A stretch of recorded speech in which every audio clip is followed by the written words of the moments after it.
When I'm ready to administer medications with a pen injector, I just need to get a needle. So they come in all shapes and sizes and types. This is just the type that I use. So I just take this little paper cap off, and then I'll have you notice that this is basically the top of a vial. So this is just like a rubber stopper.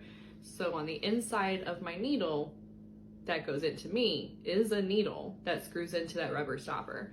So when I push and twist, that little needle is now accessing into that rubber stopper to have access to the medication. So instead of having to put a needle into a vial and then withdraw it, and you may or may not have the correct number, pens are a safer alternative because all I have to do is turn this dial. So I've got 0 milligrams listed now, but I can have it click, and mine doesn't count every exact one, it counts in certain amounts. But every click is 0.1. So I can click up further to 1.2. And then it is also important to note that if I perhaps accidentally go a little too far, most pens do allow you to go backwards. So it's a much louder click, but I could go backwards if I needed to.